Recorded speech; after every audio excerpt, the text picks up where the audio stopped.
こちらの車が自分たちが購入した JP スターハッピーワンプラスです。なんと自分たちの車がハッピーワンプラス100台目という節目の車だったんです。本日はハッピーワンプラスの全てをお伝えしますので、軽キャンピングカーの購入を検討している方はぜひ最後までご覧になってください。ハッピーワンプラスはダイハツの新型ハイゼットトラックがベースになっている軽キャンピングカーで、この可愛らしい姿に一目惚れしました。全長 3790mm、全幅 1690mm、高さが 2480mm あります。軽キャンピングカーとは言っても、キャビンは普通車サイズなので、ナンバープレートは白色になります。このサイズ感に関しては良い点と心配な点があります。良い点は通常の軽キャンピングカーよりかなり広い室内空間が確保されていることで、心配な点は車体重量が重たくなるため、走る、曲がる、止まるといった走行性能に関する部分と、高さがあるため風の影響を受けやすいという不安があるところですね。ただ、こういった部分についてはオプションで対策が施されているため、自分たちとしてはあまり不安には思っていませんが、今後いろんな形でレビューしていきたいと思っています。このように軽キャンピングカーとは言ってもいろいろなタイプの車がありますので、それぞれのスタイルに合ったものをチョイスされるのがいいかと思います。今回自分たちがハッピーワンプラスにつけたオプションについてはテロップでオプションと表示していますので、よかったら参考にしてみてください。また動画の最後にはハッピーワンプラスの走行レビューと12インチタイヤと14インチタイヤの違いで感じたことをお伝えしています。そして軽キャンピングカーの購入を検討している方にキャンピングカーを買ってもらって一緒に沼にはまってもらうための悪魔のささやきをつぶやいておりますので、危険だと感じた方は最後まで見ないように気をつけてくださいね。今日は暑くなりそうなので、先に車外の装備を紹介していこうと思います。まずはキャンピングカーの定番でもありますサイドオーニングの展開をしてみましょう。まずはサイドオーニングのスイッチを入れます。はい、リモコンのボタンを押すと電動でオーニングが開くので簡単ですね。そして開ききった後はこの足を手前にこのように引っ張り出してからこうやって下ろします。まずはこの下の金具の部分を引っ張ります。次にこのネジを緩めます。ネジを緩めた後はこれを下げていきます。そして地面についたところで締めていきます。反対側の足は車体にこんな感じで取り付けることができます。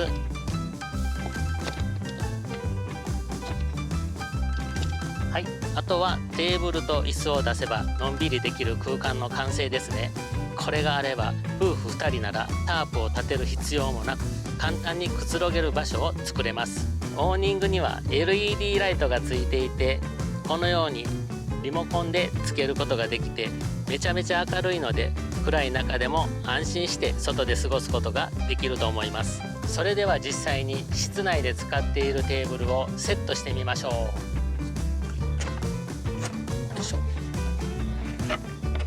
こちらのレールにテーブルを引っ掛けて屋外で使うことができます。この足の高さを調整して、はい、完成です。素晴らしいアイデアですよね。そして車体側面には屋外で使えるコンセントがついていますので、 IH 調理器などを使って調理することができます。車外からも簡単にこの冷蔵庫にねアクセスすることができますので、冷たい飲み物やあてなどをこのようにね取ることができます。ちょっとめっちゃ暑いな。めっちゃ暑い。ちょっと水飲むわ。今日ほんまめちゃめちゃ暑いでこれ。めっちゃ暑い。やばい。なんか冷えてそう。うわ、美味しいじゃん。めっちゃは冷えてないけど。めっちゃは冷えてない。まあまあ。まあまあ。うまい。うまい。うまい。ちょうだい。はい。それではサイドオーニングを収納していくのですが、収納する際にですね、この足がきれいに格納できていなくて壊れるといったケースがよくあるそうなので、収納方法を一緒に確認してみましょう。まずね、このダイヤルを緩めて、はい、こちら上げていきます。次にね、このポッチを押しながらこれをね上げていきます。このように、はい、こんな感じです。ここからはですね、無理に力を入れないように作業していきます。この足を横向きにして、この金具をこういった形にします。そしてですね、これを奥に押し込んでいきます。はい、これでね格納されました。はい、あとはリモコンのボタンを押すだけです。難しそうに見えるかもですが、仕組みが分かれば簡単なので、落ち着いて丁寧に操作して大切に使いたいと思います。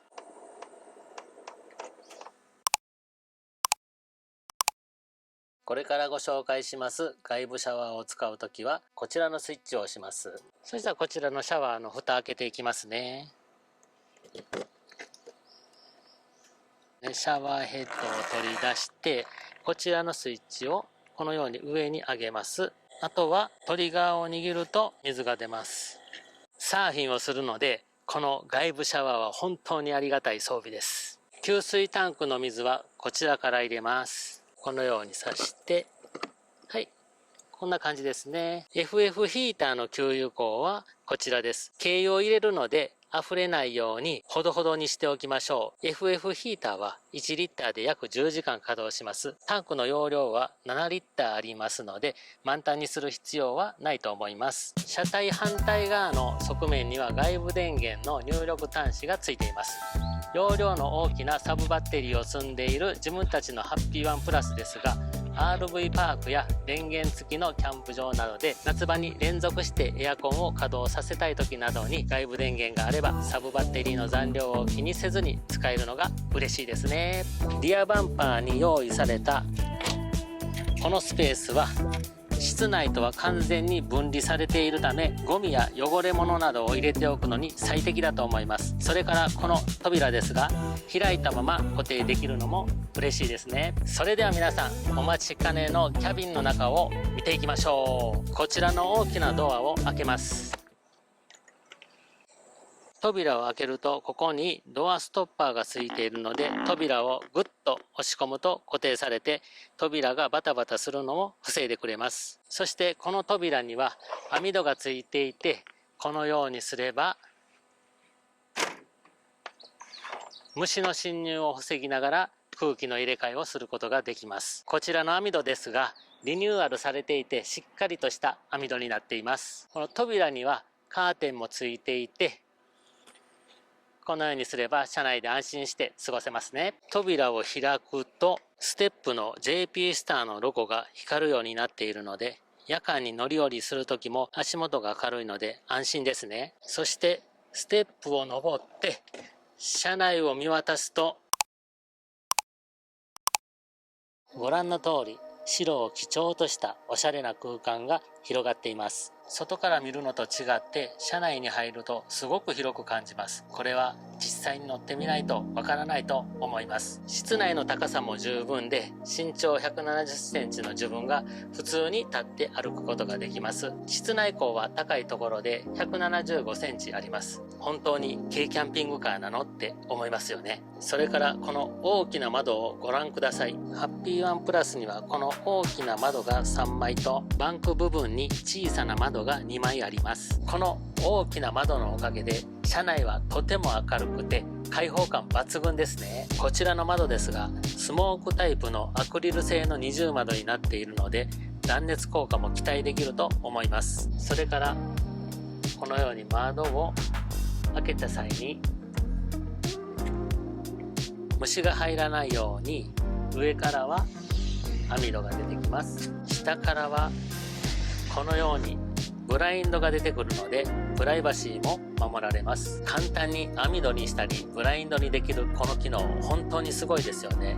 そして驚くことにこの機能はバンクベッドにある2つの小窓にも採用されています。こういった細かなこだわりがハッピーワンプラスの人気の要因だと思います。次に車内の照明ですが、おしゃれな間接照明とダウンライトが備わっています。今ついているこのダウンライトは入り口入ってすぐのところにスイッチがありますので、夜に車内に戻ってきてもすぐに室内を明るくすることができます。また照明の明るさも十分なので快適に車内で過ごすことができると思います。間接照明のスイッチはこちらについています。キッチンのこちらの部分にも配置されていて、めちゃめちゃおしゃれだと思います。天井についている換気扇は2種類あるのですが、自分たちはペットもいるし車中飯もよくするので、大きい方のマックスファンをつけていただきました。吸気も排気も可能なので、料理の時や車内の空気を入れ替える際にとても役に立つと思います。この換気扇とキャビンの断熱効果でエアコンの利用が少しは抑えられるような気がします。こちらのレトロ調の可愛い物体はエアコンです。サブバッテリーを利用するので、車のエンジンをかけずに使用することができます。実際今もエアコンを稼働させているので、快適に撮影することができています。ただ、風の音が入っていたらすいません。夏場に買い物をする際にペットを車内でお留守番させる時も安心ですね。エアコンの効き具合や電力の消費量などはまた検証して動画にしたいと思いますので、チャンネル登録がまだの方は登録をよろしくお願いします。これらの電化製品を作動させるためのサブバッテリーはシートの下に設置されています。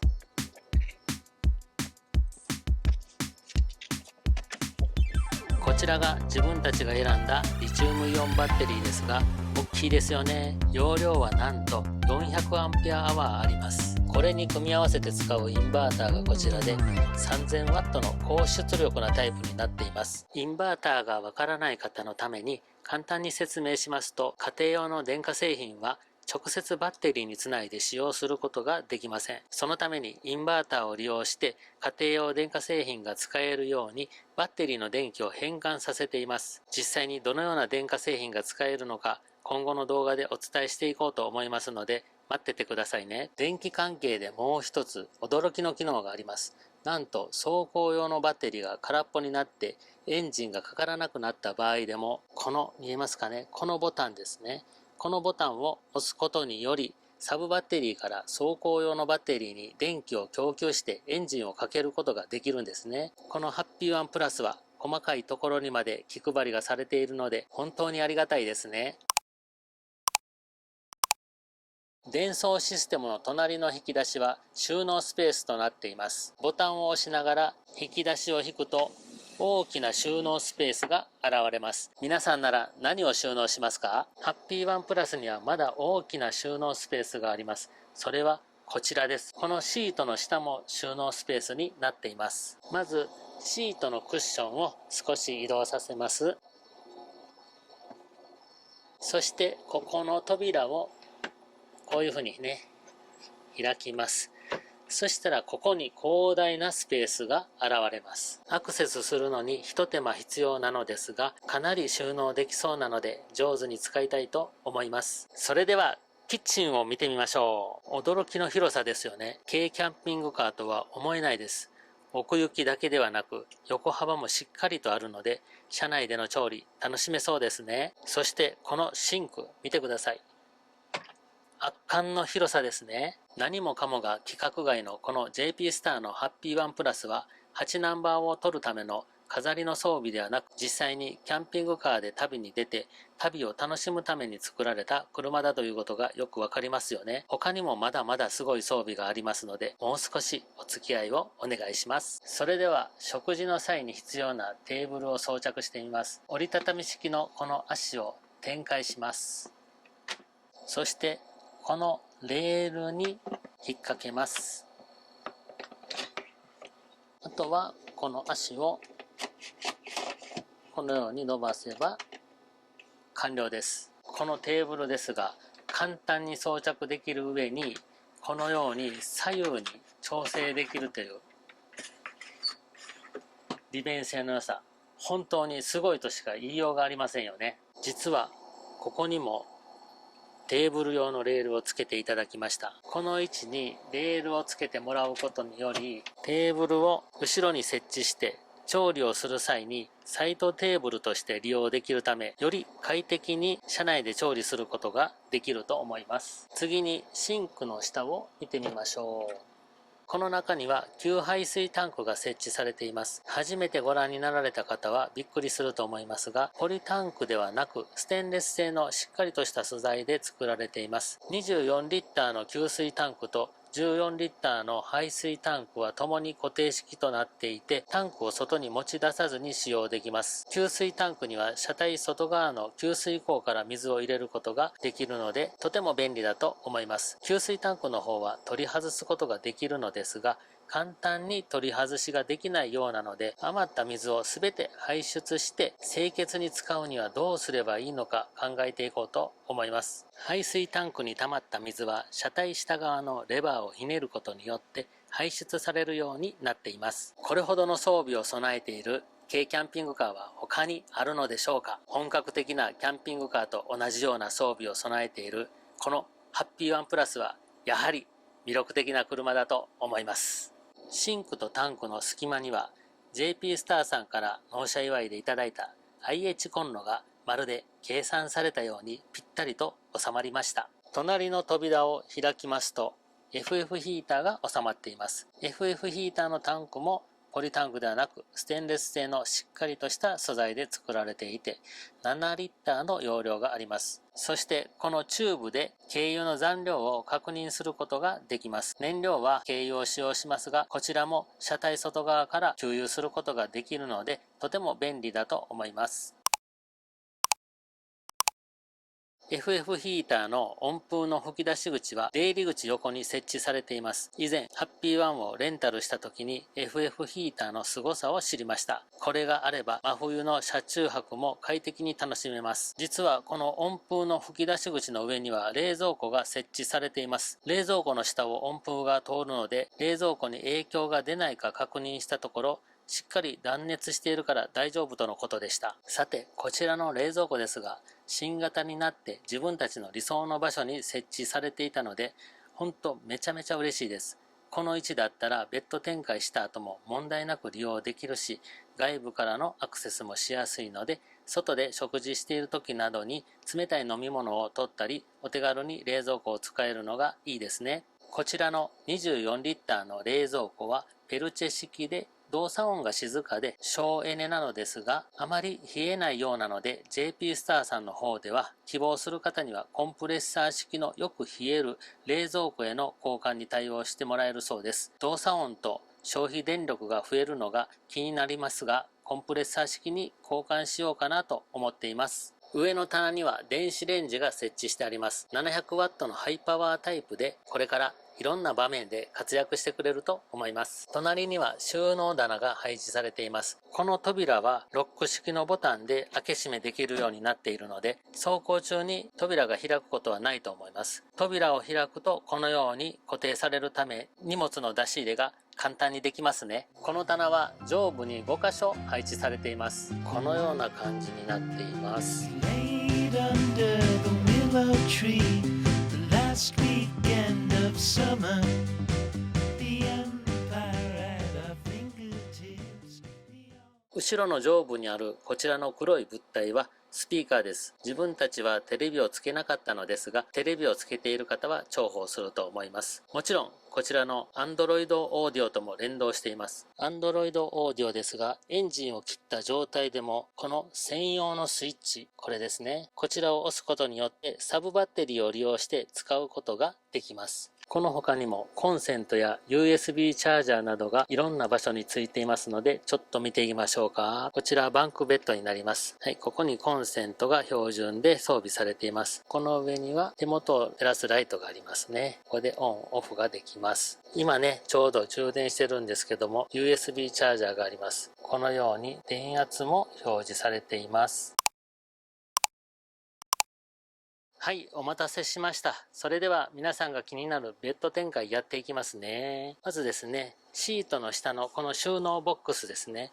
こちらのロックボタンをこれを押さずに手前に引っ張ります。これでこのシートをサブバッテリーが入っている方も同じく引っ張ります。シートをこれで完成です。すごくないですか？これ常設ベッドではないですが、これだけ簡単にベッド展開できて、この広さってすごいですよね。大人2人が寝るとこんな感じになります。大人2人が寝るとこんな感じです。あー、十分やな。快適、寝てまいそう。自分たちには十分快適に寝れるベッドだと思います。運転席とキャビンとを仕切るカーテンもついていますので、プライバシーも守られて安心ですね。ベッドといえばもう一つ、こちらの運転席の上にありますバンクベッドです。ハッピーワンプラスの外観のチャームポイントでもあるバンク部分ですが、軽キャンピングカーとは思えない広い空間を用意してくれていますので、見てみましょう。この状態でも広いのですが、ベッドとして利用するときは、このキーをこのように引っ掛けて土台を作ります。この部分をこのように引っ張ってきます。マットもこのように引っ張ってきます。バンクベッドが完成しました。ベッドに登ってみます。2人で登ったらこんな感じです。寝転んだら全然めちゃくちゃ広い。広い。ちょっと俺足長いから足ちょっと当たるかな。当たったんか。当たったほら。幅はだって下より広いもんな。もう広い。広い。バンクベッドからのこの眺め最高ですね。夫婦2人で旅をするには十分なスペースだと思います。バンクベッドのこちらの窓も上からは網戸がね降りてきます。下からはこのようにシェードが上がってきます。起きて。はい。起きて。寝よった。寝よった寝よった。めっちゃしっかりしとうし、これ全然揺れへんもんな、これな。すごい。最後にね、運転席周りも紹介させてください。ベース車両のダイハツハイゼットトラックがマイナーチェンジされたことにより、かなり普通車に近い感じになったような気がします。ヘッドライトですが LED ライトに変更されています。そしてサイドミラーが大型の電動格納式ミラーになったのは嬉しいですね。はい、そしてね、リモコンキーですね。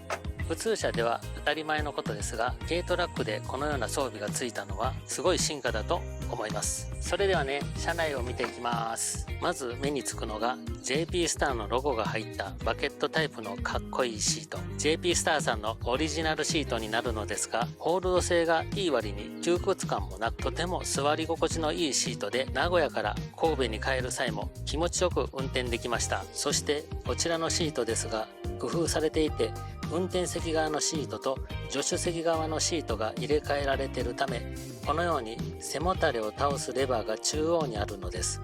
運転席から簡単にレバーを操作して助手席の背もたれを倒すことができます。そしてね、このシートを倒すことによってキャビンへの移動がスムーズに行えます。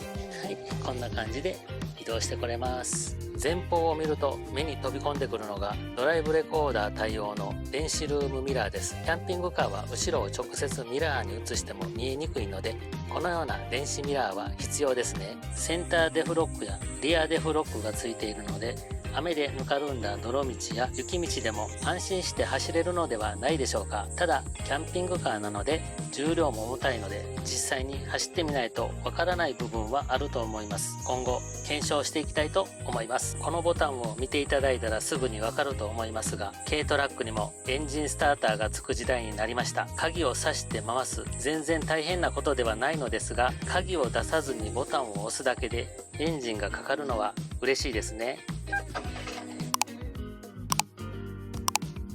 それでは最後に走りに関する部分を見ていきましょう。軽キャンピングカーの一番の弱点でもあります走りに関する部分ですね。ここは安全性能にも関わってきますので、できる範囲のことはやっておこうと思いました。スタビライザーは前後ともに強化されたものを入れてもらいました。次にリアのショックアブソーバーを硬さの調整機能のついた強化タイプのものに変更してもらいました。この装備で名古屋から神戸まで走って帰ってきたのですが、大型トラックに追い越される時はやはりハンドルを取られることが多々ありました。運転していて感じたのは、ノーマルタイヤではタイヤの腰が柔らかくて車がふらつくように感じました。車のバランスが後ろ下がりになっているため、どうしてもハンドリングが軽くなり、ふらつきの原因になるような気がします。今後フロントに車庫帳を入れて車のバランスを整えようと思っています。神戸に帰ってすぐに14インチのタイヤに交換したのですが、街中を走っている感じでは全く問題なく、タイヤのよれは感じませんでした。ただ低速での走行のためあまり参考にならないと思いますので、後日